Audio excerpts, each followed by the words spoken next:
क्या आपको कहानियां और ऑडियो बुक्स पसंद हैं? तो जुड़िए नॉवल एक्सप्लेनर से, जहां हर कहानी खास बनती है। अब समय की कमी नहीं, कभी भी कहीं भी कहानियां सुने। कौन सी कहानी सुनना चाहते हैं? कमेंट में नाम लिखें। कुछ कहानियां 18 प्लस दर्शकों के लिए हो सकती हैं। कृपया इन्हें ईयरफोन लगाकर सुनें। Please subscribe the novel explainer channel. अभी सब्सक्राइब करें। अध्याय 164 सर्वोच्च महल। जिस तरह से उस आदमी ने उसे देखा, उससे यूक्सियाओ को कुछ हद तक असहजता महसूस हुई। मैंने क्या गलत किया? उसने मन में सोचा। हैरान होकर उसने पूछा, हाँ, क्यों? क्या कुछ गड़बड़ है? उस आदमी का मुस्कुराता हुआ चेहरा तुरंत ठंडा हो गया और उसकी आंखों में एक व्यंग्य था जब उसने खर्राटे लेते हुए कहा, मैं 100 स्वॉर्ड्स संप्रदाय से जियो जियान हूँ। अपना ख्याल रखना। जैसे ही उसने बोलना समाप्त किया, वह सीधे आगे बढ़ गया। यह वह था जिसने उन्हें एक साथ यात्रा करने का सुझाव दिया था, लेकिन उसके रवैये ने अब स्पष्ट रूप से कहा कि वह यूनक्सियाओं को अब गंभीरता से नहीं लेता है। अपना ख्याल रखना, इससे यूनक्सियाओं को विराम मिल गया। उसने जल्दबाजी की और जियो जियान को रोका। भाई जियो जियान, आप मुझसे अपना ख्याल रखने के लिए क्यों कहते हैं? मैं आपसे परिचित नहीं हूँ, इसलिए मुझे भाई मत कहो। जियोजियान ने ऊंचे स्वर में अपना सिर ऊपर उठाया। जब उन्होंने यूनक्सियाओं के चेहरे पर हैरान भाव देखा, तो उन्होंने व्यंग्य किया, क्या आप वास्तव में नहीं जानते हैं? ठीक है, मुझे आपको सच बताने में कोई आपत्ति नहीं है।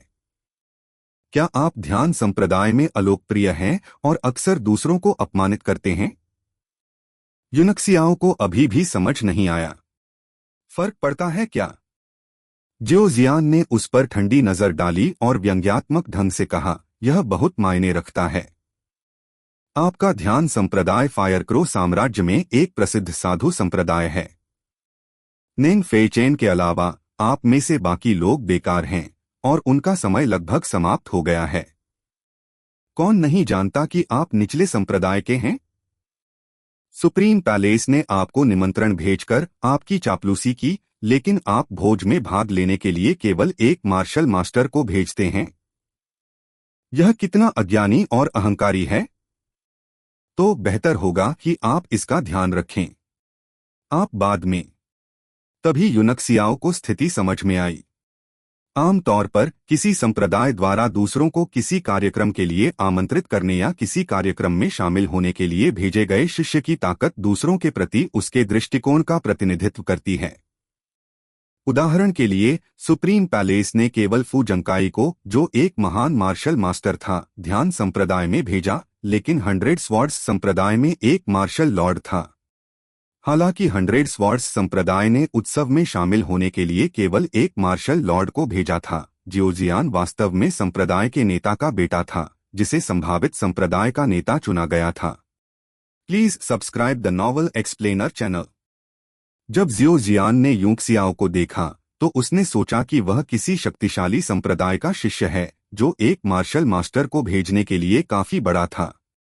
यही कारण था कि उसने जल्दबाजी की और सुझाव दिया कि उन्हें एक साथ यात्रा करनी चाहिए, ताकि वह उसे बेहतर जान सके। उन्हें यह नहीं पता था कि यूनक्सियाओ ध्यान संप्रदाय का एक तुच्छ शिष्य था, एक ऐसा संप्रदाय जो 100 स्वॉर्ड्स संप्रदाय से बहुत कमजोर था। यदि सुप्रीम पैलेस को उकसाया गया, तो बहुत संभव है कि वे इस गरीब आदमी को वहीं मार डालेंगे। यदि वे उसे छोड़ भी देते, तो भी वे सबके सामने उसका अपमान करते। जियोजियान ने उस गरीब आदमी को, जिसे जाहिर तौर पर उसके ही साथी शिष्यों ने फंसाया था, व्यंग्यात्मक दृष्टि से देखा और अपना सिर ऊपर उठाया और चला गया। मुझे इसकी उम्मीद नहीं थी, यूक्सियाओ ने व्यंग्यपूर्ण मुस्कान के साथ खुद से कहा। क्या इससे मैं अलग नहीं हो जाऊंगा? यह समस्याग्रस्त होने वाला है। वह इस समय इससे बेहतर कोई रास्ता नहीं सोच सका, और चूंकि वह पहले से ही यहाँ था, इसलिए वह पीछे मुड़कर नहीं जा सकता था। इसलिए उसके पास आगे बढ़ने और प्रार्थना करने के अलावा कोई विकल्प नहीं था कि ली उसे इतनी जल्दी पहचान न ले। कई लोग सुप्रीम पैलेस के मुख्य द्वार पर पहुंचे थे। जियो जियान ने मेहमानों के स्वागत के प्रभारी एक बूढ़े व्यक्ति को अपना निमंत्रण दिखाया, जिसने उसके साथ कुछ विनम्र शब्द बोले और एक शिष्य को उसे अंदर ले जाने के लिए कहा। Please subscribe the novel explainer channel.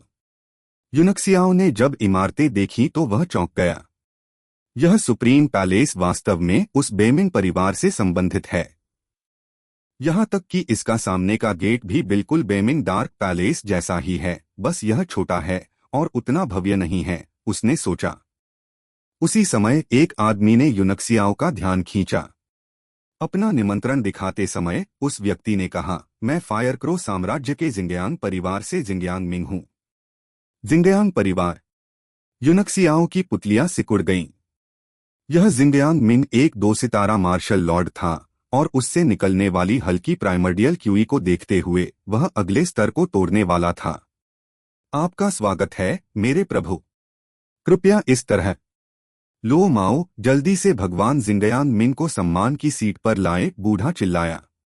हालांकि जिंगयांग परिवार सुप्रीम पैलेस से ज्यादा मजबूत नहीं था, लेकिन यह फायरक्रो साम्राज्य के सबसे पुराने और सबसे शक्तिशाली कुलीन परिवारों में से एक था। छोटे भाई तुम हो? जिंगयांग मिंग के अंदर जाने के बाद बूढ़े व्यक्ति ने यूनक्सियाओ को देखा। चौंक गया, इसलिए उसने जल्दी और सावधानी से पूछा। एक संप्रदाय जिसने केवल एक मार्शल मास्टर भेजा होगा, वह एक बहुत शक्तिशाली संप्रदाय होना चाहिए, और फायरक्रो साम्राज्य में उनमें से 5 से भी कम थे। क्या यह युवक उनमें से किसी का शिष्य हो सकता है? उसने इतने महत्वपूर्ण अतिथि की उपेक्षा करने का साहस नहीं किया। जब यूनक्सियाओ ने बूढ़े व्यक्ति की सावधान दृष्टि देखी तो वह व्यंग्यपूर्वक मुस्कुराया। उन्होंने निमंत्रण सौंपते हुए कहा, मैं ध्यान संप्रदाय से हूँ। ओह, आप ध्यान से हैं? रुको, ध्यान संप्रदाय? बूढ़े व्यक्ति ने पहले तो आश्चर्यचकित होकर देखा, लेकिन फिर उसकी आंखें अचानक चौड़ी हो गईं और उसकी आवाज अविश्वसनीय हो गई। जियो जियान की तरह उन्होंने यूनक्सियाओ का ऊपर से नीचे तक अध्ययन किया, फिर निमंत्रण पर नजर डाली। आप वास्तव में ध्यान संप्रदाय से हैं। इससे उसके पीछे उत्सव में शामिल होने आ रहे योद्धा अपनी जगह पर रुक गए और देखने लगे। ध्यान संप्रदाय क्या करने की कोशिश कर रहा है? कितना ढीठ है। हे, सुप्रीम पैलेस केवल दिखावा करने और अपनी ताकत प्रदर्शित करने के लिए इस उत्सव भोज का आयोजन करता है। लेकिन मेरी राय में ध्यान संप्रदाय ही वह है जो अब अपनी ताकत प्रदर्शित कर रहा है। हाँ, कितना प्रभावशाली। मुझे विश्वास नहीं हो रहा है कि उन्होंने यहाँ एक मार्शल मास्टर भेजा है। यह चेहरे पर एक थप्पड़ से अलग नहीं है। हाँ हाँ, आप सही कह रहे हैं, और कितना जोरदार तमाचा है। मुझे आश्चर्य है कि सुप्रीम पैलेस इस पर क्या प्रतिक्रिया देगा। क्या आपको लगता है कि वे उसे मार डालेंगे और उसे एक उदाहरण बना देंगे? मुझे ऐसा नहीं लगता। आखिरकार आज जश्न का दिन है। लेकिन मुझे यकीन है कि अपमान और बेइज्जती होगी। यूनक्सियाओ अपने आसपास की बातचीत को सुनकर मन ही मन मुस्कुराया। इस बीच बूढ़े व्यक्ति का चेहरा लाल हो गया और उसकी आंखें गुस्से से जलने लगीं। उसके लिए यह उसकी बुद्धि की परीक्षा थी, और वह इतना घबरा गया था कि उसका माथा पहले से ही ठंडे पसीने से ढका हुआ था। फायरक्रो साम्राज्य में सभी प्रसिद्ध संप्रदायों द्वारा भेजे गए लोगों को अब उन पर नजर रखने के साथ यह सुप्रीम पैलेस के लिए अपमानजनक होगा यदि उसने स्थिति को अच्छी तरह से नहीं संभाला। अगर उसका वश चलता तो वह इस बेवकूफ से दिखने वाले लड़के को थप्पड़ से मार देता। लेकिन यंग पैलेस मास्टर के बड़े दिन पर किसी को मारना वर्जित था। अचानक बूढ़े व्यक्ति की आंखें चमक उठीं, जैसे उसने कोई अच्छा विचार सोचा हो। यूनक्सियाओ को घूरते हुए उसने पूछा, क्या मैं जान सकता हूं कि ध्यान संप्रदाय से मेरे स्वामी आज क्या उपहार लेकर आए हैं? उपहार? यूनक्सियाओ रुका। वह सचमुच इसके बारे में भूल गया। अगर कुछ दिन पहले की बात होती तो शायद उसके पास अभी भी कुछ होता, लेकिन अब उसकी भंडारण अंगूठी जियोक्विंगवांग ने नष्ट कर दी थी, और उसकी नई अंगूठी में केवल 5 तत्वों का कड़ा ही था, जिसे वह कभी किसी को नहीं देगा। इससे बूढ़ा आदमी स्तब्ध रह गया और उसका मुंह खुला का खुला रह गया, जैसे कि वह पूरी तरह से गूंगा हो गया हो। मत करो।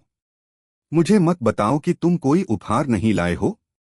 यूनक्सियाओ ने उसे शर्मिंदगी भरी मुस्कान दी और कहा, वह अच्छा, मैं इसे अगली बार लाऊंगा, मैं वादा करता हूं।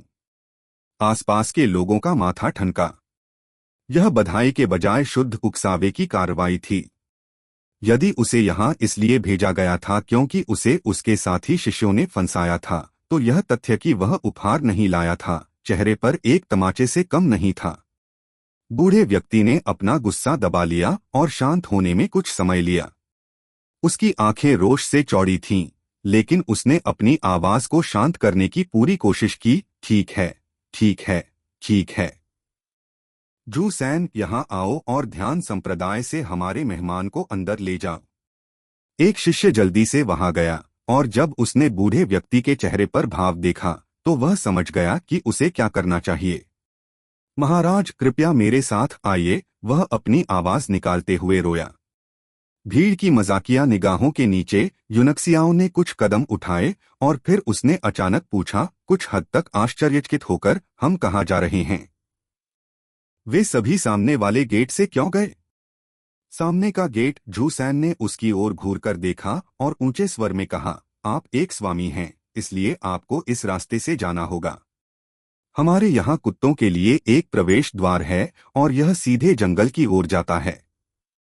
जब बाद में भोज शुरू होगा, तो मैं आपके लिए चावल का एक कटोरा लाऊंगा। अधिक खाएं और सुनिश्चित करें कि वापस जाने से पहले आपका पेट भर गया है।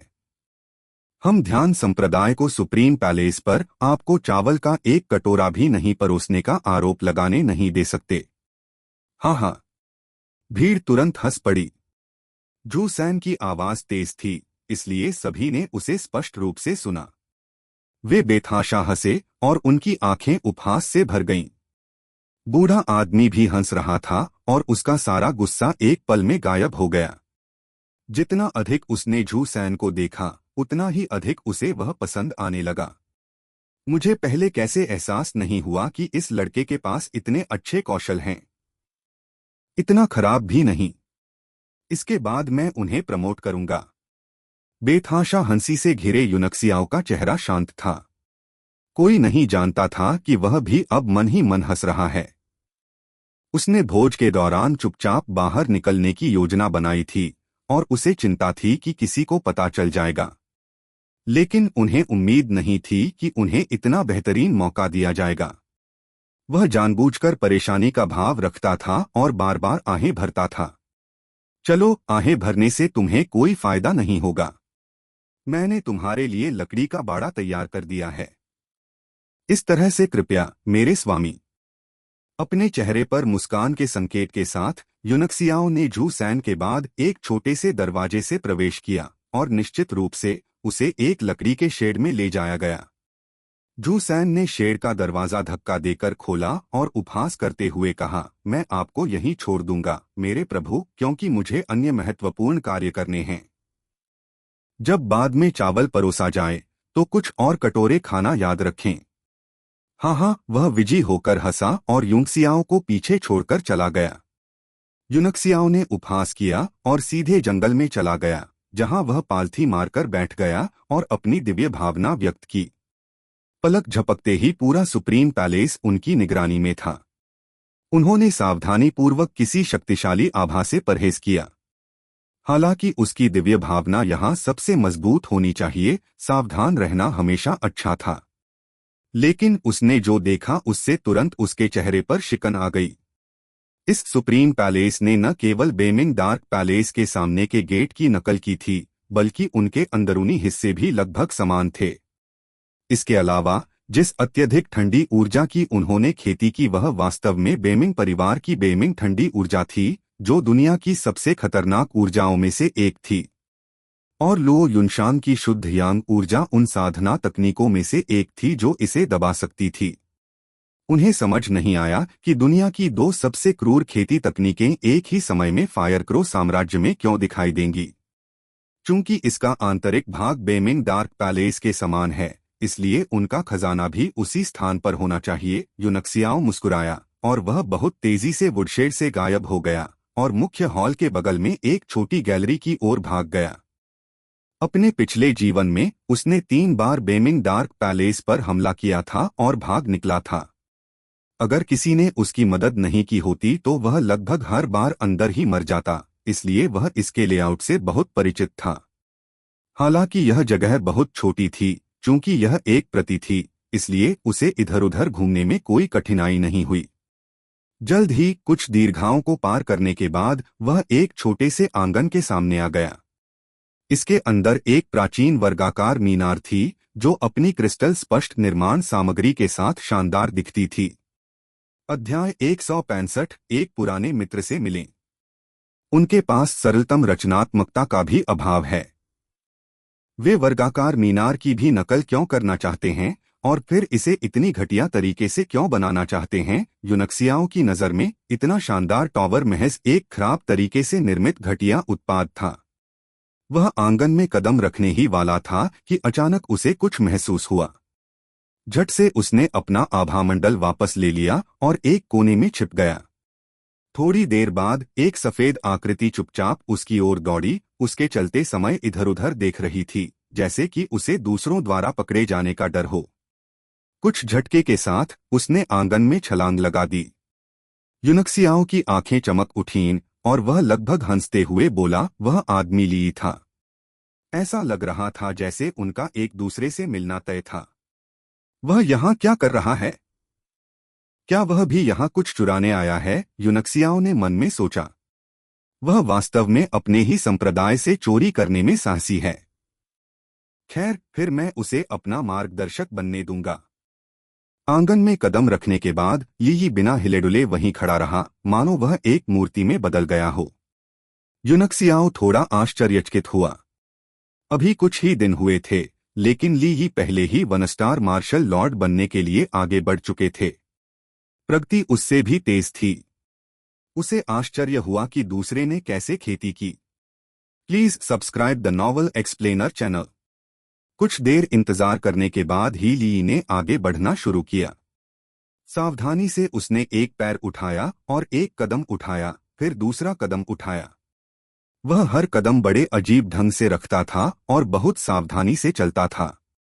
जाहिर है, इस यार्ड में मजबूत प्रतिबंधात्मक मंत्र थे और एक गलत कदम उसे मार डालेगा। ली ने लापरवाह होने की हिम्मत न करते हुए अपना सारा ध्यान अपने पैरों पर केंद्रित किया। केवल कई मीटर की दूरी तय करने में उसे लगभग 1 घंटा लग गया। जब वह आखिरकार आंगन के दूसरी ओर पहुंचा, तो उसने राहत की गहरी सांस ली। किस राक्षस ने यह प्रतिबंधात्मक जादू रचा? यह तो बस यातना देने वाला है। उसने वर्गाकार मीनार के दरवाजे में दोनों हाथों से कुछ मंत्रमुग्ध मुहरे भेजते हुए शिकायत की, जिससे उस पर लगे 2 छोटे तांबे के छल्ले हल्की पीली रोशनी से चमकने लगे। जल्द ही एक गहरी गड़गड़ाहट के साथ दरवाजा खुला। खुशी से देखते हुए ली अपने आप को बड़बड़ाने से नहीं रोक सका। इतनी देर तक उस दुष्ट के सामने अपना सिर झुकाने और कुत्ते की तरह अपनी पूंछ हिलाने के बाद मैं आखिरकार यहाँ हूँ।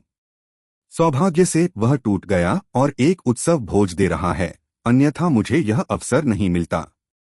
अब जब तक मैं आउटवर्ल्ड डार्क जेड ढूंढ सकता हूँ और अपनी अत्यधिक ठंडी ऊर्जा को पूर्णता तक विकसित कर सकता हूँ, मेरे पास एक मार्शल किंग से भी खुद को बचाने की क्षमता होगी। The outworld dark jade. यूनक्सियाओं की पुतलियां सिकुड़ गईं और वह अनजाने में चिल्लाया। वह चीज बेमिंग परिवार का अनोखा खजाना थी और बेमिंग की अत्यधिक ठंडी ऊर्जा को विकसित करने के लिए एक आवश्यक वस्तु भी थी। यह यहाँ कैसे हो सकता है? वहां कौन जाएगा? अचानक रोने से ली भयभीत हो गया और उसका चेहरा तुरंत पीला पड़ गया। यदि वह चोरी करते पकड़ा गया तो अवश्य मारा जाएगा। उसी क्षण उसने एक आकृति को आंगन में आते देखा, वही कदम दोहराते हुए जो उसने अभी उठाए थे। यूनक्सियाओ इतनी तेजी से आगे बढ़ा कि इससे पहले कि ली उसका चेहरा देख पाता, वह पहले ही प्रतिबंधात्मक जादू को पार कर चुका था। उसके पीछे भाग गया और चौकोर टॉवर में जा घुसा। आप कौन हैं? ली यूनक्सियाओ के पीछे भागे, हैरान और क्रोधित, लेकिन साथ ही राहत महसूस की। अब उसका एक सिर छोटा हो जाएगा यदि अचानक आने वाला आगंतुक सुप्रीम पैलेस का शक्तिशाली व्यक्ति होता। लेकिन यदि वह व्यक्ति सुप्रीम पैलेस से नहीं था, तो उसने प्रतिबंधात्मक जादू को इतनी तेजी से कैसे पार कर लिया। यंग पैलेस मास्टर माँ फेईबाई को 1 दर्जन बार देखने के बाद ही ली गुप्त रूप से कदम सीखने में कामयाब रहे, और यहाँ तक कि माँ फेईबाई भी उस आदमी की तरह तेजी से नहीं चल सके। जैसे ही वह अंदर आया, ली अवाक रह गया। उसने देखा कि वह आदमी चौकोर टावर के बीच में उसकी ओर पीठ करके खड़ा है, मानो वह जानबूझकर उसका इंतजार कर रहा हो। जब उन्होंने अपने दिव्य ज्ञान से पाया कि वह अजनबी केवल एक चरमस्तरीय मार्शल मास्टर था, तो उन्होंने राहत की सांस ली और ठंडे स्वर में कहा, आप कौन हैं? सुप्रीम पैलेस के प्रतिबंधित क्षेत्र में घुसपैठ करने की आपकी हिम्मत कैसे हुई? क्या आप जानते हैं कि इसके लिए आपको मार दिया जाएगा? यूनक्सियाओ मुस्कुराते हुए पीछे मुड़ा। बहुत दिनों से नहीं मिला। 9527। मुझे आशा है कि आप अच्छे होंगे। यह तुम हो? ली यूंगसियाओ ली पहले तो स्तब्ध रह गए, और फिर वह एक पल में गुस्से में आ गए। उसने पाया कि जब भी वह इस आदमी को देखता, तो वह अपनी भावनाओं पर नियंत्रण नहीं रख पाता। उसका शरीर हल्का हल्का कांप रहा था, क्योंकि उसके अंदर से एक भयानक हत्या का इरादा फूट पड़ा था। हाँ, एक अजीब जगह पर एक पुराने दोस्त से मिलना बहुत अच्छा लगता है, यूंगसियाओ ने शांति से कहा, जैसे कि वे पुराने दोस्तों की जोड़ी हों जिन्होंने लंबे समय से एक दूसरे को नहीं देखा हो।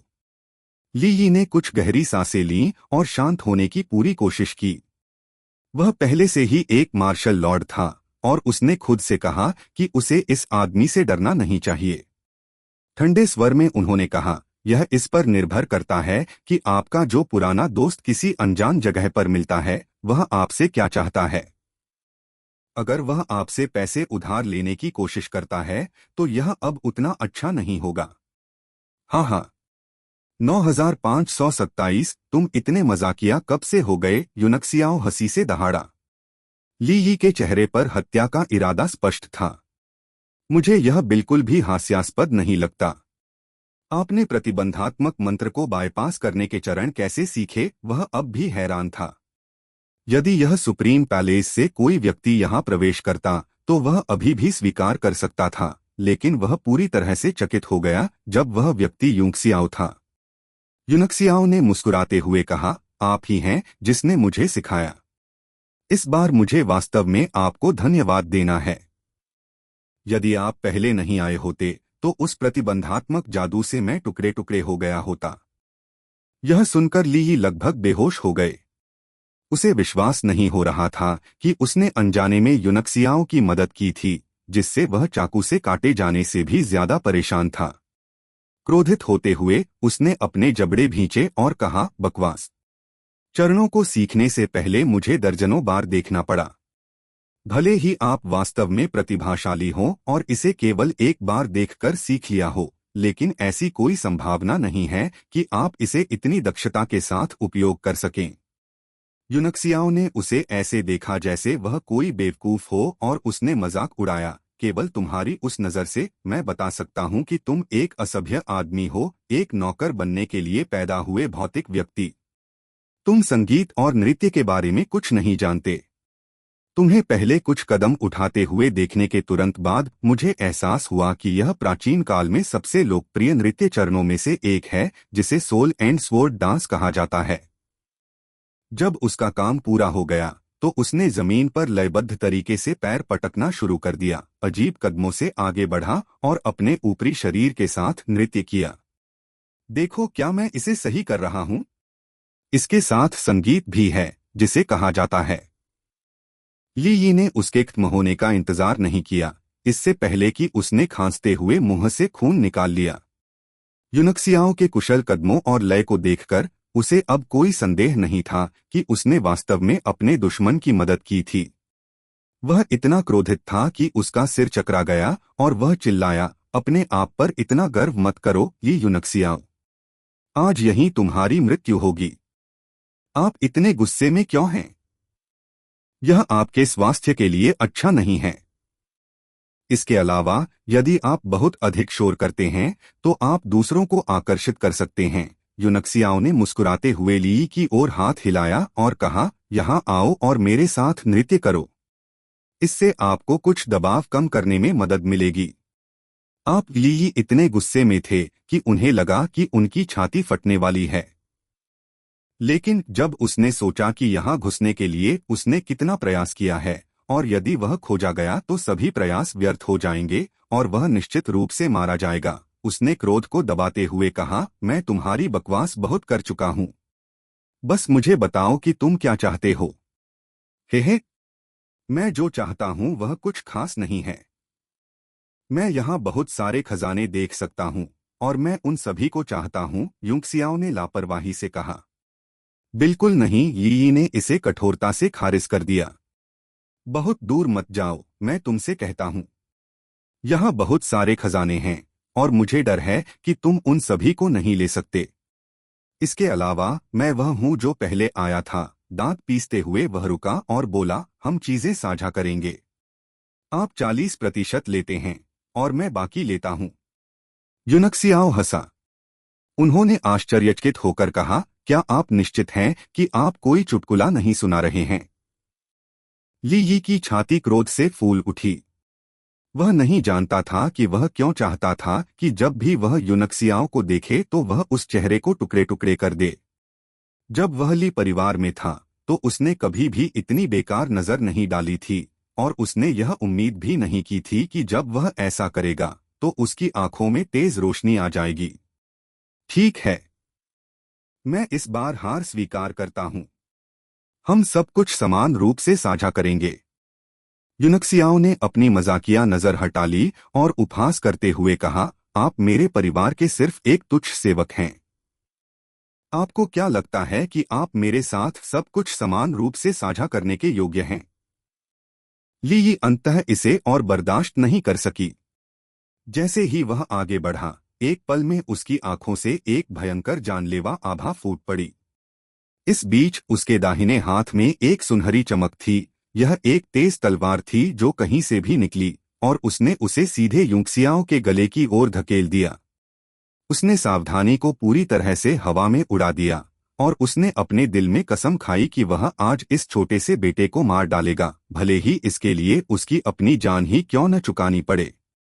हालांकि वह टूट गया था और एक मार्शल लॉर्ड बन गया था, ली ही इतना अहंकारी नहीं था कि उसने सोचा कि वह एक चाल से युनक्सियाओ को मार सकता है।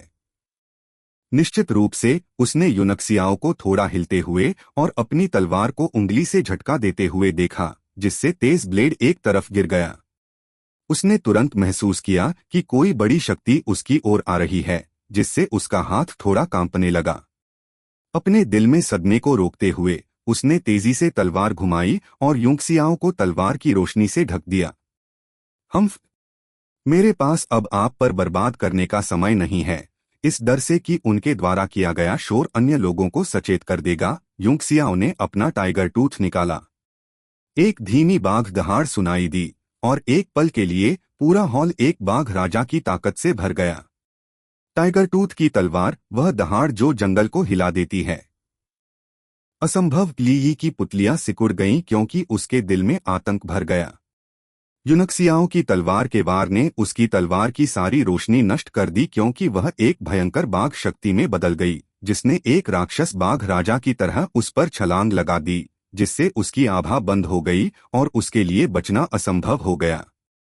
जब ली अभी भी एक महान मार्शल मास्टर थे तो वह कभी भी युनक्सियाओ को हरा नहीं पाए थे, लेकिन उन्होंने सपने में भी नहीं सोचा था कि जब वह मार्शल लॉर्ड बन गए थे तब भी ऐसा ही होगा। इससे वह इतना निराश हो गया कि वह पागल होने वाला था। मुझे कम मत समझो, मेरा आइस पंच आजमाओ। वह भयंकर दहाड़ने लगा और पलक झपकते ही हजारों घूंसे बरसाने लगा।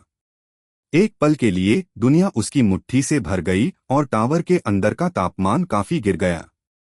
ओह, युनक्सियाओ आश्चर्यचकित था और उसने मुस्कुराते हुए कहा, आपने कुछ प्रगति की है।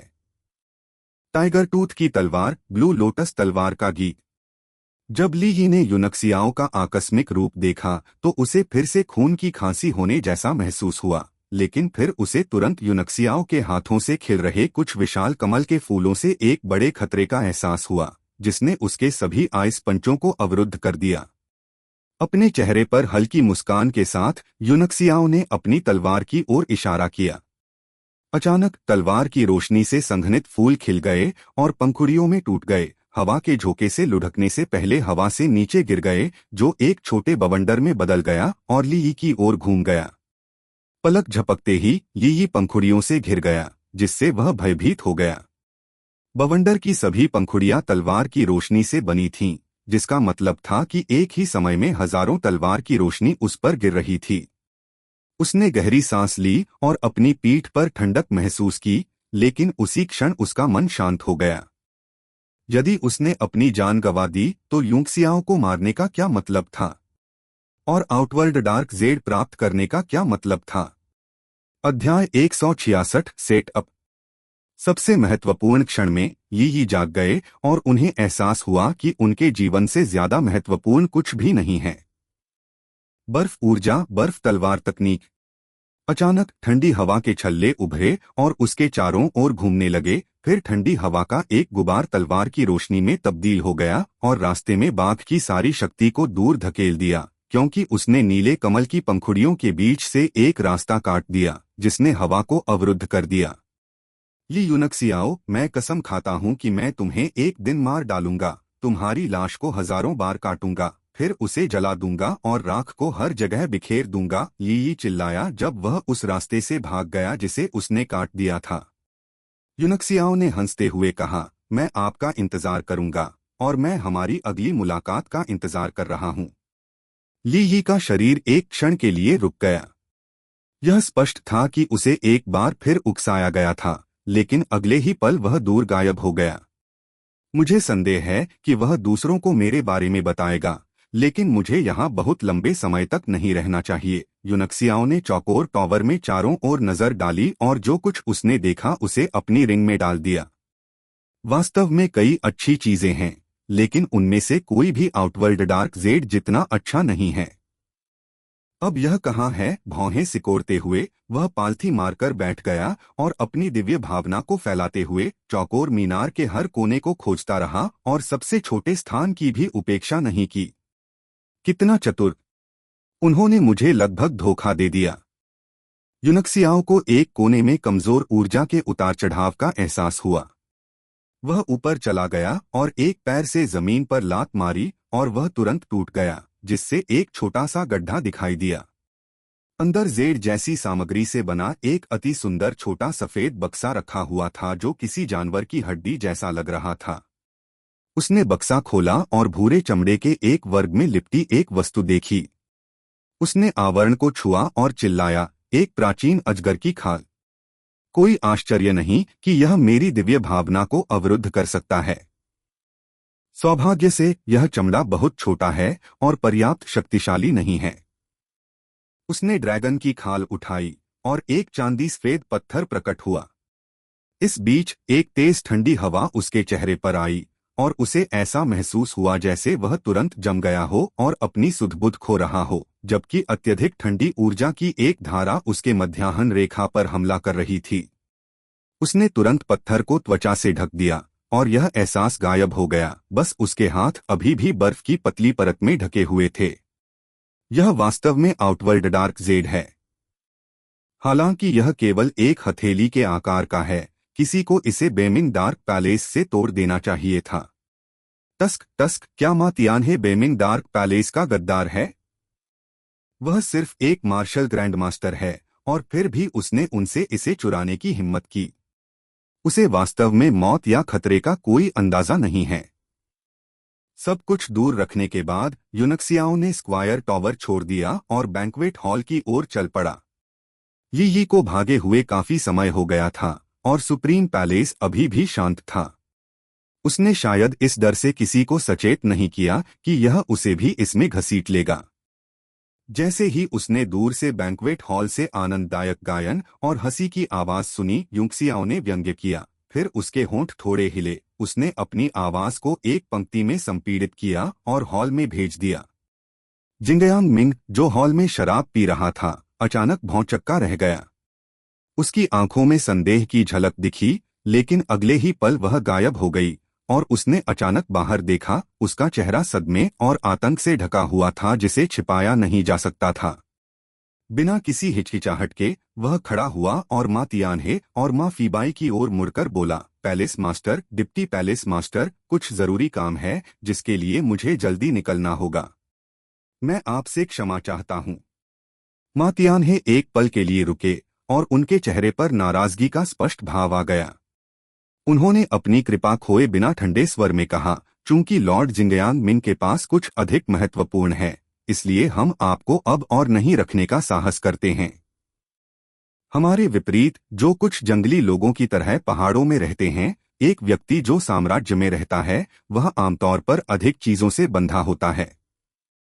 जिंगयांग मिंग को पता था कि उसका मेजबान नाखुश है, लेकिन अब वह इसकी ज्यादा परवाह नहीं कर सकता था क्योंकि उसने माफी मांगते हुए कहा, मुझे वास्तव में खेद है।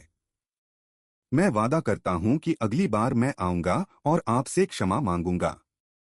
तभी माँ तियान्हे बेहतर दिखे और उन्होंने हाथ हिलाते हुए कहा, अब आप जा सकते हैं। जिंगयांग मिंग ने राहत महसूस की और जल्दी से छुट्टी ले ली। जैसे ही वह हॉल से बाहर निकला, वह एक निश्चित दिशा की ओर भागा।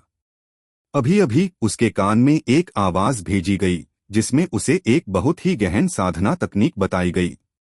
उसने अभी कुछ शब्द ही सुने थे जब उसे लगा कि उसकी अड़चन जो कुछ समय से अटकी हुई थी ढीली होने लगी है। इसने उसे चौंका दिया और आश्चर्यचकित कर दिया। वह जानता था कि अगर उसे खेती की पूरी तकनीक मिल जाए तो वह निश्चित रूप से सफलता हासिल करेगा। इसलिए हॉल से बाहर निकलने के बाद वह तुरंत आवाज की ओर दौड़े। वह झिझकते हुए आधे रास्ते में ही रुक गया। आखिरकार वह सर्वोच्च महल में था। हालांकि अधिकांश विशेषज्ञ अब बैंक्वेट हॉल में थे, हो सकता है कि कुछ अन्य लोग अभी भी कहीं छिपे हों। अगर वह मिल गया तो उसके लिए खुद को समझाना बहुत मुश्किल हो जाएगा। लेकिन जब भी वह रुकता, आवाज फिर से उसके कानों में साधना तकनीक पड़ती। हालांकि उसे यह अजीब लगा, फिर भी वह आवाज की ओर बढ़ने से खुद को नहीं रोक सका। अंत में वह एक छोटे से आंगन में आया और आवाज ने उसे कदमों का एक सेट सिखाया। उसने सीढ़ियों से आंगन पार किया और चौकोर मीनार में प्रवेश किया। लेकिन वह अंदर से खाली था, उसकी छाया तक नहीं थी। और आवाज भी गायब हो गई, जैसे वह पहले कभी थी ही नहीं। क्या चल रहा है? यह जगह कहाँ है? उनकी भौहों पर बल पड़े। बाहर के अजीब प्रतिबंधात्मक जादू को देखते हुए यह सुप्रीम पैलेस के लिए एक महत्वपूर्ण स्थान होना चाहिए। लेकिन यह इतना खाली क्यों है? कुछ गड़बड़ है। अचानक उसे बुरा महसूस हुआ और वह टावर से बाहर भागने के लिए तेजी से मुड़ा। जब वह बाहर निकला तो उसने माँ तियान्हे और उसके बेटे के नेतृत्व में लोगों की एक बड़ी भीड़ को आते देखा। जब पैलेस मास्टर ने जिंगयांग मिंग को दूर से देखा तो वह हैरान रह गया और वह गुस्से से चिल्लाया, जिंगयांग मिंग, तुम्हारी सुप्रीम पैलेस से चोरी करने की हिम्मत कैसे हुई? जिंगयांग मिंग चौंक गया और उसे अपनी पीठ पर ठंडक महसूस हुई। उसे तुरंत पता चल गया कि उसे फंसाया गया है और वह घबरा गया। पैलेस मास्टर, यह एक गलतफहमी है। कृपया मेरा स्पष्टीकरण सुने। मेरे गधे को समझाओ। जो कुछ तुमने अभी लिया है उसे सौंप दो या मर जाओ। माँ तियान्हे की आवाज एक शक्तिशाली विस्फोट की तरह फैल गई और उसमें मौजूद एक मार्शल ग्रैंडमास्टर की ताकत ने जिंगयांग मिंग की छाती को हिला दिया और उसे मुंह से खून उगलने पर मजबूर कर दिया। वह पूरी तरह से घबरा गया और बाप बेटे की कातिलाना निगाहें देखकर उसके कलेजे में ठंडक आ गई। इसी बीच अचानक उसके कान के पास से आवाज आई, बाईं ओर भागो, मानो उसे पकड़ने के लिए कोई तिनका मिल गया हो। उसने अपनी सारी ताकत अपने पैरों में इकट्ठी कर ली और बिना सोचे समझे बाईं ओर भाग गया। इसके अलावा वह इतना तेज था कि उसे अविश्वसनीय भी लगता था। आप महज एक मार्शल लॉर्ड हैं। क्या आपको लगता है कि आप हम में से बहुतों से बचकर भाग सकते हैं? एक व्यंग्य के साथ माँ तियान्हे यार्ड में चली गई और डांस स्टेप्स के साथ तेजी से चलने लगी। हालांकि जैसे ही वह इसे पार करने वाला था, अचानक सभी दिशाओं से एक अजीब ताकत आ गई और उसे रोक दिया। माँ तियान्हे हैरान था और उसने महसूस किया कि बल और भी मजबूत होता जा रहा था, यहाँ तक कि वह एक 3 सितारा मार्शल ग्रैंड मास्टर भी मुश्किल से इसका विरोध नहीं कर सका। जल्दी से वह पीछे की ओर आंगन से बाहर छलांग लगा गया। पिताजी, क्या हो रहा है? माँ फेबाई ने चौंकते हुए पूछा। वे कई बार यार्ड में प्रतिबंधात्मक दौर से गुजरे थे और ऐसी स्थिति अभूतपूर्व थी। माँ तियान्हे का चेहरा लाल और भद्दा था, मानो उसने अभी अभी चूहा निगल लिया हो। उसने अपने जबड़े भींचे और कहा, किसी ने प्रतिबंधात्मक जादू को संशोधित कर दिया है क्या? लेकिन यह है। माँ फेबाई ने कहा, लेकिन उसे तुरंत कुछ एहसास हुआ और उसने अपना मुंह बंद कर लिया। उसकी आंखें अविश्वास से भरी थीं। यहां तक कि मार्शल ग्रैंड मास्टर्स के रूप में उनके पास भी इस प्रतिबंधात्मक जादू को संशोधित करने की क्षमता नहीं थी। जिंगयान मिंग की तो बात ही छोड़ दें, जो सिर्फ एक मार्शल लॉर्ड थे। यही कारण था कि उन्होंने और उनके पिता ने इसमें वर्गाकार मीनार रखवाई और यहाँ कोई गार्ड तैनात नहीं किया। उन्हें इस पर बहुत ज्यादा भरोसा था। माँ तियान्हे की अभिव्यक्ति बेहद बदसूरत थी। विभिन्न शक्तियों के सैकड़ों लोग उसके पीछे से घूरकर देख रहे थे। उसने उन्हें अपनी ताकत दिखाने के लिए यहाँ आमंत्रित किया था और फिर भी अंत में उसने उन्हें जो दिखाया वह केवल एक मजाक था। उसे ढूंढो। मुझे विश्वास नहीं है कि वह इतने कम समय में सुप्रीम पैलेस की सीमा से भाग सकता है, माँ तियान्हे चिल्लाई। फिर उसने एक गहरी सांस ली और मुंह खोलने और उसे आकाश में उड़ाने से पहले प्रिमोर्डियल क्यूई का एक कौर अपनी छाती में जमा कर लिया। भीड़ ने देखा कि लगभग साकार ध्वनि तरंग आकाश में उठी और सुप्रीम पैलेस के ऊपर विस्फोट हो गया। अगले ही पल पूरा शून्य हिलने लगा। ध्वनि तरंग के छल्ले तेजी से फैलने लगे, जिससे उसकी आवाज 10 मील दूर तक पहुंच गई। सुप्रीम पैलेस के सभी शिष्य जिंगयान मिंग का तुरंत पीछा करें और उसे देखते ही मार डालें। उनके पीछे जो लोग भोज के लिए आए थे, उनके चेहरे एक पल में उदास हो गए क्योंकि वे एक 3 सितारा मार्शल ग्रैंड मास्टर की ताकत से चकित थे। गड़गड़ाहट की गर्जना के कारण उनमें से कई लोगों के मुंह से लगभग खून निकल आया और वे अत्यधिक पीले पड़ गए। उग्र दहाड़ ने बड़ी संख्या में सुप्रीम पैलेस के निम्न श्रेणी के शिष्यों के शिरोबिंदु को भी चोट पहुंचाई थी। जैसे ही वे उस दिशा में निकले जहां जिंगयान मिंग भाग गया था, उनके चेहरे पर डर का भाव आ गया। जिंगयान मिंग इस समय सबसे अधिक अन्याय सहने वाला व्यक्ति था। हताश होकर भागते समय वह यही सोचता रहा कि क्या हो रहा है। जल्द ही उसे एहसास हुआ कि उसे किसी के द्वारा स्थापित किया जाना चाहिए। तथ्य यह है कि वह आदमी उसे हर किसी की नाक के नीचे फंसा सकता था, जिससे पता चलता है कि वह कोई साधारण व्यक्ति नहीं था। पृथ्वी पर कौन मुझे फंसाना चाहता है और क्यों? क्योंकि आप जिंगयान परिवार से हैं। उसके कान में एक धीमी आवाज पड़ी, इससे वह चौंक गया और घबराकर अचानक रुक गया। तभी उसने देखा कि ठंडी आंखों वाला एक युवक उसके सामने खड़ा है। आप कौन हैं? वह चौंक गया, न केवल इसलिए कि यह व्यक्ति जानता था कि वह क्या सोच रहा था, बल्कि आवाज बिल्कुल वही थी जिसने उसे अभी अभी फंसाया था। लेकिन वह इतना छोटा क्यों है? और वह केवल शीर्ष स्तर का मार्शल मास्टर है। आपने इस उम्र तक जीवित रहकर अपना सारा समय बर्बाद कर दिया है, इसलिए एक मार्शल मास्टर की ताकत आपको मारने के लिए पर्याप्त है, युंगसियाओ ने शांति से कहा, और उसकी जानलेवा आभा मजबूत और उग्र हो गई। आप? जिंगयान मिंग अब बहुत डर गया था। कैसे? तुम्हें कैसे पता कि मैं क्या सोच रहा हूं? और तुमने मुझे क्यों खड़ा किया? युनक्सियाओ ने उपहास किया, जब तुम मर जाओगे तो जिंगयान कुन से ये प्रश्न पूछो। जैसे ही उसने अपना दाहिना हाथ उठाया और चिल्लाया, उसकी जानलेवा आभा फूट पड़ी। बैंगनी हवा पूर्व से आती है, कड़ाही जो स्वर्ग और पृथ्वी को दबा देती है। नेत्र तकनीक दानव चंद्रमा। जिंगयान मिंग की हैरान आंखों में एक छोटा बैंगनी कड़ाही अचानक फैल गया, जबकि उसके पीछे रक्तलाल पुतलियों की एक जोड़ी उभरी। चूंकि वह जल्दी में था, युनक्सियाओ बाद में समय बर्बाद नहीं करना चाहता था, इसलिए उसने लड़ाई शुरू होते ही अपने आध्यात्मिक हमले और सबसे शक्तिशाली हमले का इस्तेमाल किया। बस कुछ ही चालों में उसने जिंगयान मिंग को कड़ाही में फंसा लिया और उसे राख में बदल दिया। उस समय सुप्रीम पैलेस के बहुत से लोग आए थे उनमें से लगभग 30 और सभी मार्शल लॉर्ड्स के दायरे से नीचे थे। यूनक्सियाओ की आंखें अभी भी खून से लाल थीं और उसके चेहरे पर एक बुरी चमक झलक रही थी। बर्फ जैसी ठंडी आवाज में उसने कहा, तुम भी उसके साथ मर जाओगे। जंगल में एक बाघ की दहाड़ सुनाई दी। अध्याय 167। यदि वह ठीक है तो धूप होगी वहां। जल्दी करो, बाघ की दहाड़ ने दूर बैठे शिष्यों को चौंका दिया और उनमें से दर्जनों लोग तेजी से उसकी ओर दौड़ पड़े। अचानक कई आकृतियां उनके ऊपर से उड़ गईं। यह पैलेस मास्टर और अन्य हैं। आइए जल्दी से उनका अनुसरण करें।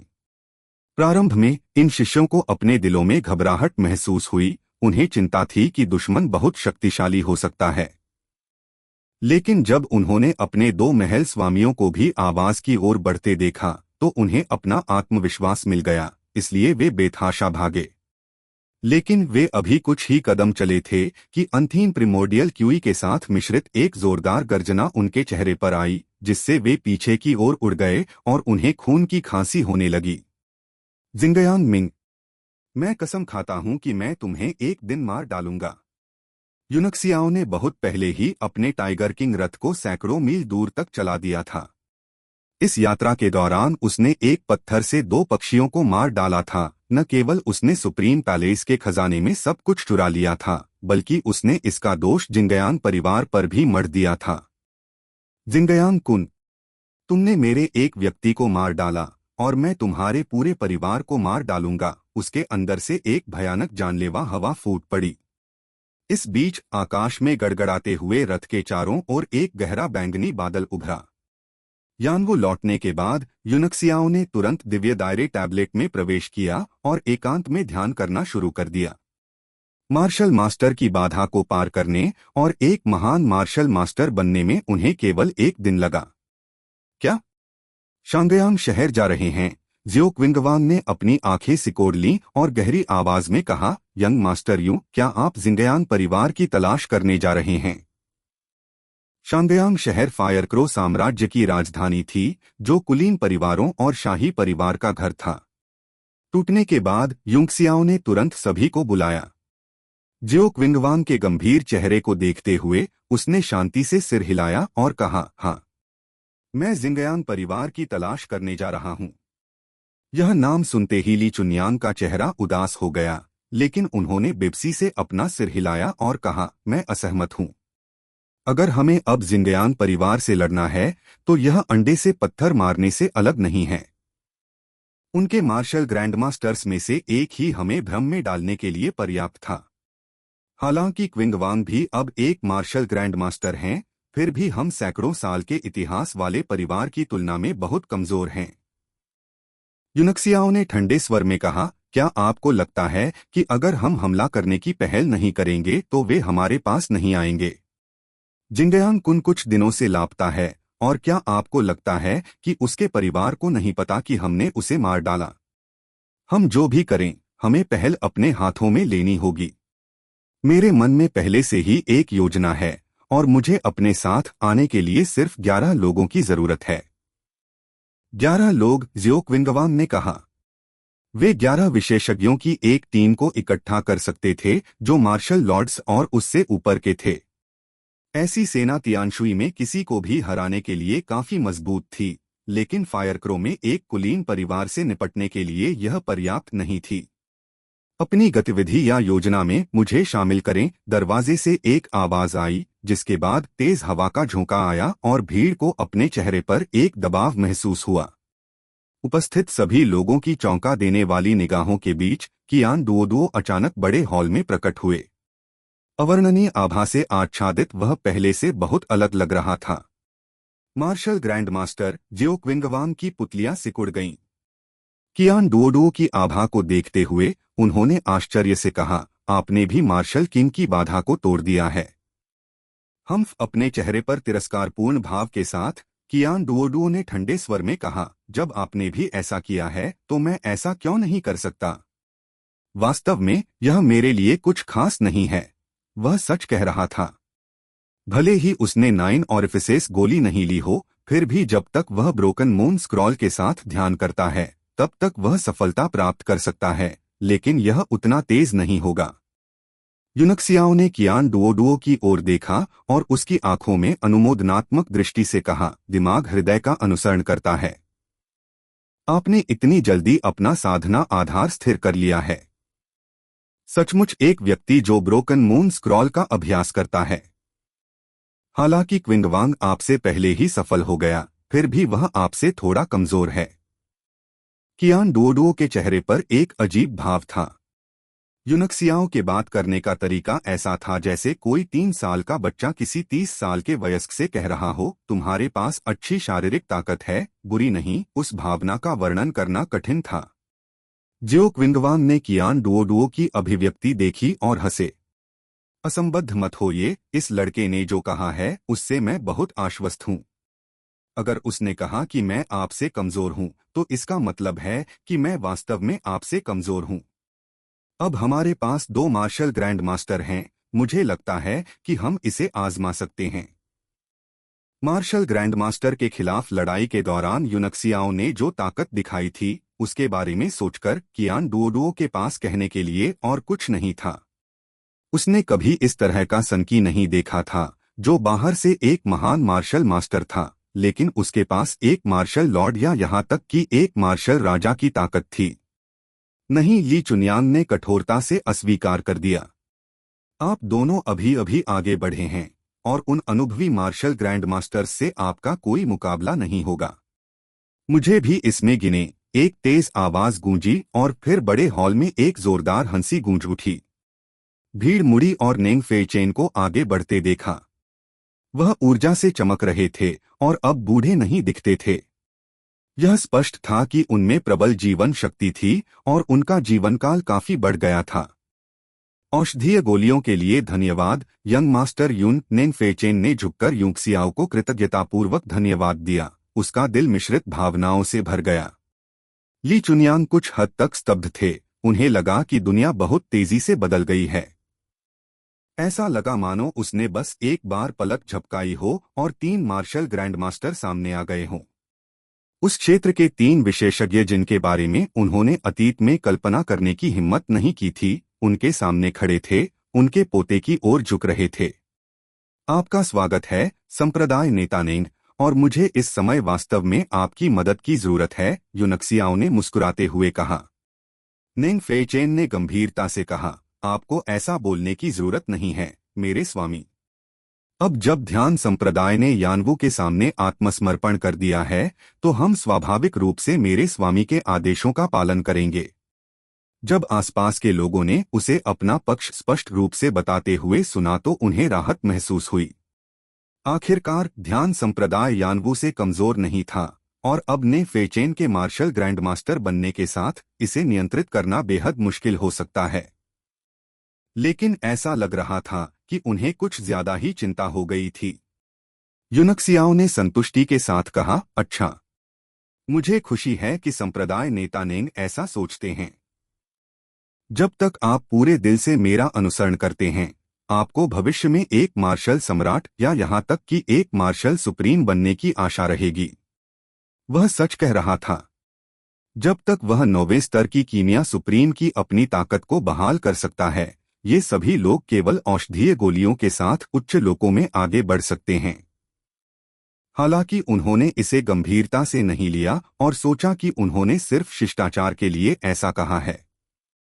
यूनक्सियाओ ऐसे खड़ा हुआ जैसे उससे एक रहस्यमय आभा निकल रही थी, जिसने सभी के दिलों को आश्चर्य और घबराहट से भर दिया और उन्हें ऐसा एहसास कराया मानो वे किसी गुरु के सामने खड़े हों। उन्होंने धीमी आवाज में कहा, आप तीनों, दादाजी, पिताजी, ध्यान संप्रदाय के 2 उप संप्रदाय नेता, जी मेंग, शिक्षक लुओ, होंग बिंग और येआन, आप तुरंत मेरे साथ 12 बैंगनी बिजली सरणी का अभ्यास करेंगे। 12 बैंगनी बिजली सरणी। हर कोई आश्चर्यचकित था और ली चुनयांग ने पूछा, यह सरणी क्या है? इसके लिए 12 लोगों की आवश्यकता क्यों है? और हमें इसे कितने समय तक सीखना होगा? लुओ युनशान की आंखों में सदमे की झलक थी और उसके चेहरे पर एक खालीपन था, लेकिन एक जटिल नजर उसकी आंखों में बहुत जल्दी भर गई। यूनक्सियाओ ने हंसते हुए उसे अपनी आंखों के कोने से देखा और कहा, यह केवल एक बिजली आकर्षित करने वाली सरणी है जो इसे बनाने वालों की ताकत के अनुसार विभिन्न प्रकार की बिजली को आकर्षित कर सकती है।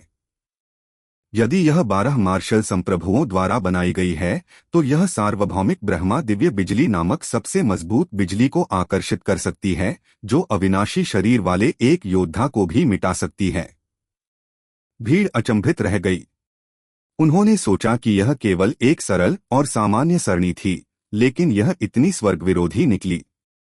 कितनी देर के लिए? उन्होंने हंसते हुए कहा, आपके पास केवल 6 घंटे हैं, जो कि यानवू से शांगयान तक की हमारी यात्रा की अवधि है। 12 होवर रथ यानवू से आकाश में उठे और शांगयान की दिशा में चले गए। युनक्सियाओ अपने टाइगर किंग रथ में बैठकर ध्यान कर रहा था। उन्होंने व्यू का सार सरल कर सबको सिखाया था। अचानक एक आकृति उसके रथ पर उतरी और हल्के से उसकी ओर चली, जिससे उसकी नाक में एक मीठी खुशबू आ गई। हाँ, क्या कुछ और भी है जो तुम्हें समझ नहीं आ रहा? युनक्सियाओ अपने ध्यान से जाग गया और उसने लुओ युनशान को घूरकर देखा और धीरे से पूछा। लुओ युनशान थोड़ी अकेली लग रही थी जब वह रथ पर खड़ी होकर आसमान की ओर देख रही थी। आखिरकार उसने आह भरते हुए कहा, आपको पता होना चाहिए कि मैं क्या सोच रही हूँ। क्या आप मुझे उस आदमी के बारे में खबर बता सकते हैं? जैसे ही उसने यह कहा, उसकी आवाज बेहद चिंतित हो गई। तेज चलती हवा में उसका नाजुक शरीर कुछ कमजोर लग रहा था और उसका कंधा कांपने लगा था। यह पहली बार था जब उसने युनक्सियाओ से कुछ निश्चित जानकारी प्राप्त करने की उम्मीद में गंभीरता से पूछा था। हालांकि वह लंबे समय से आश्वस्त थी कि गुफेयांग अभी भी जीवित है, यह सिर्फ उसका अनुमान था। वह नहीं जानती थी कि सच्चाई क्या है। वह सिर्फ एक उड़ाऊ था। पावर चार्ट पर तथाकथित नंबर 3 और 1 कीमिया सुप्रीम मेरी नज़र में बकवास हैं, और फिर भी आप जैसी कई निर्दोष लड़कियों को उसके द्वारा धोखा दिया गया है और दिन रात उसे याद आती है। वह आपके लायक नहीं है। युनक्सियाओ की आंखों में उदासी की झलक थी और एक थकावट थी जो उस व्यक्ति की थी जो जीवन की हर चीज से गुजर चुका था, जो उसके 15 वर्षीय लड़के के युवा चेहरे से पूरी तरह से बेजोड़ थी। इससे लुओ युनशान को एक विराम मिला और उसे एक अजीब सी अनुभूति महसूस हुई। माना जाता है कि जब किसी ने गु फेयांग को इस तरह डांटा होगा तो वह गुस्से में आ गई होगी, लेकिन न जाने क्यों उसे अभी गुस्सा नहीं आया। जब उसने युनक्सियाओ की स्पष्ट आंखों को देखा तो उसका दिल थोड़ा कांप उठा, मानो वह उसके दिल में मौजूद आकृति के साथ ओवरलैप होने वाला हो। उसे शेनक्सियाओ मंदिर के हिमपात शिखर पर देखी गई गहरी आंखों की जोड़ी याद आई, जो दुनिया में जीवन के सभी परिवर्तनों और उतार चढ़ाव को पढ़ती हुई प्रतीत होती थी। हालांकि यह केवल एक त्वरित झलक थी, उसने उन्हें बेहद परिचित पाया, जैसे कि वह अपने पिछले जन्मों में से 1000 वर्षों से चुपचाप उन्हें देख रही हो। मेरे कपड़े ढीले हो गए हैं, फिर भी मुझे पछतावा नहीं है, क्योंकि मैं उसके लिए स्वेच्छा से दुख उठाता हूँ। मैंने तुम्हें उसके बारे में इस तरह बात करने से मना किया है। अगर वह ठीक है तो धूप निकलेगी। युनक्सियाओ की आंखों में बेबसी और कड़वाहट झलक रही थी और वह व्यंग्यपूर्वक मुस्कुराया और कहा, वह बिल्कुल ठीक है। लुओ युनशान ने भारी राहत की सांस ली। उस पल सारी भावनाएं और अटकलें जो उसके दिमाग में जमा हो रही थीं और उसके दिल पर बोझ बन रही थीं, निकल गईं। उसने महसूस किया कि वह पूरी तरह से आराम कर रही थी और उसका शरीर उड़ान भरने वाली चादर की तरह हल्का था। धन्यवाद युनक्सियाओ। अपने छात्र के सामने लुओ युनशान खुशी के मारे फूट फूट कर रोने लगी। युनक्सियाओ कड़वाहट से मुस्कुराया। वह वास्तव में नहीं जानता था कि इस मामले को कैसे समाप्त किया जाए। लुओ युनशान धीरे से सिसकने लगा। अचानक उसे इतनी थकान महसूस हुई कि उसने अपना माथा युनशान की ऊपरी बाह पर झुका दिया और जल्द ही उसके आंसुओं ने उसकी आस्तीन को गीला कर दिया। ऐसा लगता है कि उसने उसके असामान्य व्यवहार पर ध्यान नहीं दिया और उसने धीमी आवाज में पूछा, क्या आप मुझे बता सकते हैं कि वह कैसा कर रहा है? युनक्सियाओ ने भौहें सिकोड़ लीं और व्यंग्यपूर्ण मुस्कान के साथ कहा, शिक्षक युनशान, अभी इस बारे में सोचने का समय नहीं है। जब हम वापस आएंगे तो मैं आपको बताऊंगा। अध्याय 168 बिजली का हमला। तभी लुओ युनशान को उसके असामान्य व्यवहार का ध्यान आया और उसने तुरंत खुद को दूर कर लिया। उसका चेहरा लाल हो गया और उसने गुस्से में कहा, यदि आप हमें वापस आने पर नहीं बताएंगे तो मैं निश्चित रूप से आपको सबक सिखाऊंगा। इसके अलावा यह मत भूलिए कि आप पर अभी भी मुझ पर गुआंगलिंग मेलोडी का बकाया है। जब उसने उसका शर्मीला रूप देखा तो युनक्सियाओं को पता था कि चीजें परेशान करने वाली थीं। उसने एक व्यंग्य भरी मुस्कान दी, मुझे लगता है कि गु फेयांग को भविष्य में इसे आपके लिए खेलने देना बेहतर होगा। इसने लुओ युनशान को आश्चर्यचकित कर दिया। उसकी आंखें चौड़ी हो गईं, उसका चेहरा खाली हो गया और उसने बड़बड़ाते हुए कहा, क्या क्या वह मेरे लिए खेलेगा? कुछ हद तक अवाक होकर युनक्सियाओं ने अपना गला साफ किया और कहा, मुझे नहीं पता, लेकिन मैं उसे आपका अनुरोध बताऊंगा। धन्यवाद युनक्सियाओ। लुओ युनशान बहुत खुश हुई और उसने अपने चेहरे पर कृतज्ञ भाव के साथ कहा। युनक्सियाओ तनावग्रस्त था। उसने जल्दी से अपना हाथ लहराया और कहा, शिक्षक युनशान, बेहतर होगा कि आप अपने रथ पर लौट आएं और व्यूह रचना से परिचित हो जाएं। लुओ युनशान मुस्कुराए। ऐसा लग रहा था कि वह सामान्य स्थिति में आ गई हैं। उसने आपको यह 12 बैंगनी बिजली सरणी सिखाई है ना? यह वास्तव में शेनक्सियाओ मंदिर के 3 अंतिम सरणी में से एक है। हालांकि मैंने पहले इसका उपयोग नहीं किया है, पूरी सरणी मेरे दिमाग में है। चूंकि हम केवल निम्न स्तर की बिजली को आकर्षित करने जा रहे हैं, इसलिए मेरे लिए कोई समस्या नहीं होगी। क्या आप जिंदयान परिवार पर बिजली से हमला करने की योजना बना रहे हैं? यूनक्सियाओं के चेहरे पर एक गंभीर भाव आया और उसने सिर हिलाया और कहा, हाँ। मेरे अनुमान के अनुसार हम में से 12 की ताकत को मिलाकर हम कम से कम 5 तत्वों में से एक दिव्य बिजली को आकर्षित कर सकते हैं, जो उन्हें पीड़ित करने के लिए पर्याप्त से अधिक है। लुओ युनशान ने एक क्षण सोचा और कहा, हमें उनकी हवेली के ऊपर व्यूह रचना बनाने की आवश्यकता है, लेकिन हम उन्हें हमें खोजने से कैसे रोकेंगे? वे हमें केवल 2 सितारा मार्शल ग्रैंड मास्टर के साथ व्यूह पूरा करने से आसानी से रोक सकते हैं। युनक्सियाओ मुस्कुराया। चिंता मत करो, मैंने इसके लिए तैयारी कर ली है। लुओ युनशान के खुशी खुशी अपने रथ पर लौटने से पहले उन्होंने कुछ देर तक सरणी के विवरण पर चर्चा की। जिस प्रश्न ने उसे 10 वर्षों से अधिक समय तक परेशान किया था, उसका उत्तर अंततः मिल गया। उसने पहले कभी इतना आराम महसूस नहीं किया था और उसे एक अस्पष्ट एहसास भी था कि वह एक सफलता हासिल करने वाली थी। उसके जाने के बाद युनक्सियाओ ने भौहें सिकोड़ते हुए एक पल के लिए सोचा। आखिरकार उसने आह भरी और तनाव महसूस किया। जल्द ही 12 रथ शांगयांग शहर के बाहर पहुंचे। शांगयांग फायरक्रो साम्राज्य की राजधानी थी, जो 10,000 मील के भीतर सबसे समृद्ध शहर था। यह तियानशुई की राजधानी से दर्जनों गुना बड़ा था, जिसकी आबादी लगभग 100 मिलियन थी। रथ नगर के बाहर आकाश में रुक गए। उन्होंने उतावलेपन से प्रवेश करने का साहस नहीं किया। शहर में कुछ शक्तिशाली दिव्य इंद्रियां थीं जिनसे युनक्सियाओ भी डरता था। हमें एक रास्ता सोचने की जरूरत है। अगर हम सीधे शहर में उड़ान भरते हैं तो हम निश्चित रूप से श्रद्धेय बुजुर्गों के मंदिर के उन पुराने राक्षसों का ध्यान आकर्षित करेंगे, जो क्विंगवांग ने एक आवाज प्रसारण के माध्यम से कहा। फायरक्रो साम्राज्य का श्रद्धेय बुजुर्गों का मंदिर वह स्थान है जहां शाही परिवार अपने विशेषज्ञों को रखता है। जहां तक मुझे पता है, उनमें से 30 से अधिक हैं और मंदिर में शामिल होने के लिए एक मार्शल राजा की ताकत न्यूनतम आवश्यकता है। जब वह मार्शल किंग बने ही थे तो उन्हें श्रद्धेय बुजुर्गों के मंदिर से निमंत्रण मिला था, लेकिन उन्होंने इसे विनम्रता से अस्वीकार कर दिया। श्रद्धेय बुजुर्गों का मंदिर शाही परिवार की सीधी कमान के अधीन था और किसी से आदेश नहीं लेता था। शाही परिवार की सेवा के अलावा इसके सदस्य शाही शहर की सुरक्षा के प्रभारी भी थे। कोई भी उन्हें आदेश नहीं दे सकता था और जब तक शाही शहर खतरे में नहीं था और फायरक्रो के सम्राट ने उन्हें आदेश नहीं दिया था, तब तक वे हमला नहीं करेंगे, भले ही 4 प्रमुख परिवारों का सफाया हो जाए। सामने शहर को देखते हुए युनक्सियाओं ने दोनों हाथों से मंत्रमुग्ध इशारे करना शुरू कर दिया। जल्द ही 12 रथों पर उकेरी गई सरणियों से सफेद रोशनी की किरणें निकलने लगीं, जबकि रथ धीरे धीरे पारदर्शी हो गए। बहुत समय पहले वे आकाश से पूरी तरह गायब हो गए। हम तैयार हैं। चलो चलें। हालांकि हम अभी भी कुछ विशेषज्ञों की दिव्य भावना से बच नहीं सकते हैं, लेकिन यह कम से कम स्पष्ट रूप से बताता है कि हम यहाँ खुले तौर पर परेशानी पैदा करने के लिए नहीं हैं। यह महज एक गुप्त रहस्यवादी कला थी जो बहुत लंबे समय तक टिक नहीं सकती थी और हर किसी को धोखा नहीं दे सकती थी।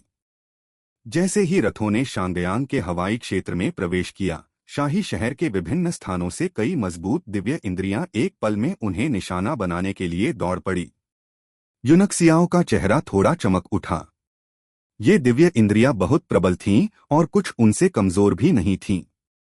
लेकिन सौभाग्य से वे स्पष्ट शत्रुता के साथ नहीं आए थे, वे बस उत्सुक थे, और उनमें से कुछ एक पल के लिए देखने के बाद गायब हो गए। अंत में केवल 2 दिव्य इंद्रियां अभी भी उनका अनुसरण कर रही थीं, मानो उनकी निगरानी कर रही हों।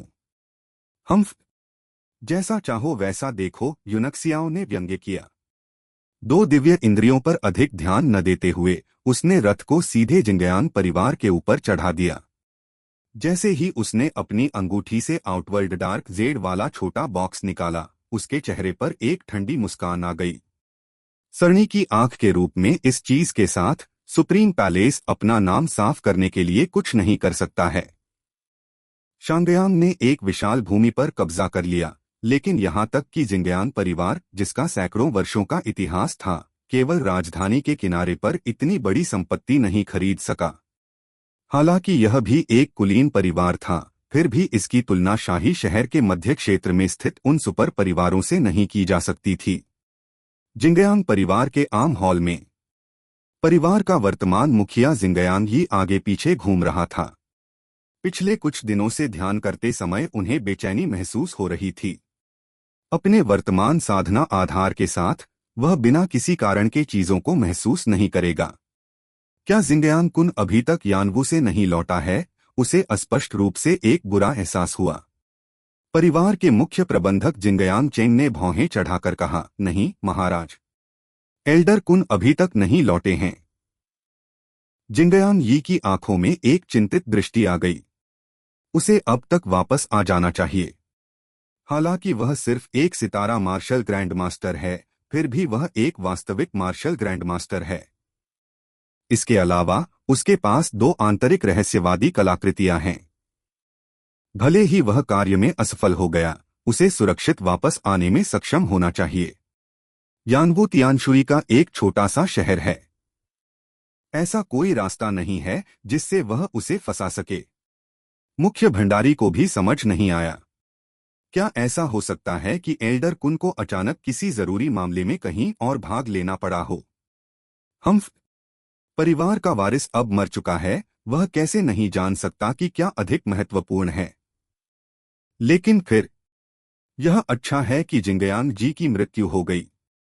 यह बेहतर होगा यदि बाकी सभी भी मर जाएं, ताकि मेरे पोते को उत्तराधिकारी बनने का अवसर मिल सके। जिंगयांग यी के चेहरे पर एक गंभीर व्यंग्य दिखाई दिया। जिंगयांग जी उनके वंशज नहीं थे, बल्कि उनकी शाखा में से एक थे जिन्हें उत्तराधिकारी बनाया गया था क्योंकि उनका पोता बहुत बेकार था। जिंगयांग चेंग ने उस बारे में कुछ भी कहने की हिम्मत नहीं की और उन्होंने तुरंत विषय बदल दिया। फिर भी जिंगयांग जी सबसे बड़े बुजुर्ग के प्रत्यक्ष वंशज हैं, और यदि यह बात उन्हें सीखनी होती। यही कारण है कि मैंने सच्चाई का पता लगाने और हत्यारे को बड़े बुजुर्ग के पास वापस लाने के लिए जिंगयांग कुन को भेजा। जिंगयांग यी ने निराशा से कहा, जैसे ही मुझे घटना की जानकारी मिली, मैंने जूटियन संप्रदाय को एक पत्र लाने के लिए किसी को भेजा था। जवाब में कहा गया कि ग्रैंड एल्डर एकांत ध्यान में हैं और कोई नहीं जानता कि वह कब बाहर आएंगे। हमें हत्यारे को जल्द से जल्द पकड़ने की जरूरत है, अन्यथा जब ग्रैंड एल्डर बाहर आएंगे और जानेंगे कि उनके प्रत्यक्ष वंशज की हत्या कर दी गई है, तो मैं भी उनके क्रोध का सामना नहीं कर पाऊंगा। जिंगयांग चेंग ने भौहें चढ़ाते हुए पूछा, क्या हमें किसी अन्य व्यक्ति को यानवू भेजना चाहिए? परिवार का मुखिया विचार करते हुए कुछ कदम आगे बढ़ा, फिर ठंडे स्वर में कहा, मुझे याद है कि चेंग परिवार के फेचे की जिंगयांग जी के साथ मिलकर हत्या कर दी गई थी। हालांकि वह अपने परिवार में कोई महत्वपूर्ण व्यक्ति नहीं था, फिर भी वह चेंग परिवार से था। जिंगयांग परिवार अकेला नहीं हो सकता जो हत्यारे की तलाश कर रहा हो। चेंग परिवार को सूचित करें और उनकी प्रतिक्रिया जानें। हाँ, जिंगयांग चेंग का चेहरा खिल उठा। अगर चेंग परिवार भी किसी को भेजता है तो शायद तियानशुई हत्यारे को पकड़कर हमारे पास लाएगा। हम मैं वास्तव में देखना चाहता हूं कि यह उग्र व्यक्ति कौन है जो जिंगयांग परिवार के उत्तराधिकारी को मारने के लिए पर्याप्त साहसी है। अचानक उसने भौहें चढ़ा दी और पूछा, जिंगयांग मिंग सुप्रीम पैलेस के उत्सव भोज में शामिल होने गया था। क्या वह अभी तक वापस नहीं लौटा है? जिंगयांग चेंग ने उत्तर दिया, नहीं, मैंने उसे नहीं देखा है। माना जाता है कि वह कल लौट आया होगा। यह जिंगयांग यी को अचानक निराशा महसूस हुई और उसके दिल में एक बेचैनी घर कर गई। उसे एक अस्पष्ट एहसास हुआ कि इन दोनों मामलों के बीच कुछ संबंध था जिसने उसके दिमाग को हिला दिया, लेकिन वह उन्हें जोड़ नहीं सका। फलतः उसके अंदर बेचैनी और भी प्रबल हो गई। वहां कौन जाएगा? अचानक उसने अपना सिर पीछे फेंक दिया और उसकी नजर छत में घुसती हुई आसमान की ओर देखने लगी। गड़गड़ाहट। ठीक उसी समय एक बड़ी ताकत ने हवेली के आंगन पर हमला कर दिया और अचानक फैल गई, जबकि जिंगयांग यी के दिल में डर की भावना पैदा हो गई। बल में न केवल एक हिंसक आभा थी बल्कि एक ठंडक भी थी जो हड्डी तक गहराई तक चली गई।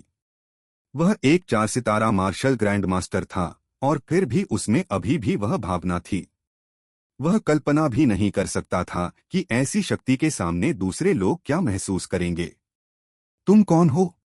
जिंगयांग परिवार पर हमला करने की तुम्हारी हिम्मत कैसे हुई? जिंगयांग यी हॉल से बाहर निकलते ही दहाड़ने लगा। जब वह बाहर निकला तो उसने आंगन में एक बड़ा गहरा गड्ढा देखा जिसके चारों ओर छोटे छोटे बिजली के तार बज रहे थे और ठंडी हवा के गुबार बाहर निकल रहे थे और हवेली में फैल रहे थे। अत्यधिक ठंडी ऊर्जा। यह सुप्रीम पैलेस की अत्यधिक ठंडी ऊर्जा है।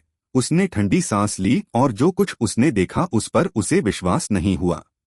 पूरे फायरक्रो साम्राज्य में केवल सुप्रीम पैलेस द्वारा संवर्धित ऊर्जा ही इतनी अधिक ठंडक दे सकती थी। इसके अलावा उसके सामने की ऊर्जा इतनी शुद्ध थी कि मां तियानहे भी इसे हासिल नहीं कर सकती थी। क्या हो रहा है? क्या जिंगयांग मिंग को कुछ हो सकता था? जिंगयांग यी ने सदमे और गुस्से से ऊपर देखा, लेकिन आसमान साफ था, यहां तक कि कोई बादल भी नहीं था, कोई आकृति भी नहीं थी। तुम कहाँ हो? अब अपने आप को दिखाओ। तुम कुछ चोरों की तरह छिपना क्यों चाहते हो? वह गुस्से में आ गया और चिल्लाने लगा। पूरा जिंगयांग परिवार अभी अभी गड़गड़ाहट से जाग गया था और लोग दुश्मन की तलाश में बाहर भागने लगे। अचानक आकाश में फिर से विद्युत चाप उभर आए। वे हवा से प्रकट हुए, उनका रंग सबसे ठंडी बर्फ जैसा था। वे धीरे धीरे हवेली पर एकत्रित हो गए, उनकी संख्या तेजी से बढ़ती गई। जल्द ही बिजली की किरणों ने हवेली के ऊपर के आकाश को पूरी तरह से ढक दिया, जिससे वह बर्फीले ठंडे हल्के नीले बिजली के पूल में बदल गई, जिसमें कई नीले बिजली के बोल्ट चमक रहे थे। इसी बीच एक कमरे से एक बच्चे की आवाज आई जो बहुत उत्साहित लग रही थी, मम्मी देखो, आसमान कितना सुंदर है। धमाका सुनकर हवेली के लगभग सभी लोग बाहर आ गए थे। वे अपने चेहरों पर अविश्वास के भाव के साथ सदमे और रोष से आकाश की ओर ताक रहे थे। कौन था? जिंगयांग परिवार को भड़काने की हिम्मत किसने की? नहीं, यह अब कोई उकसावे की बात नहीं थी। यह एक हमला था।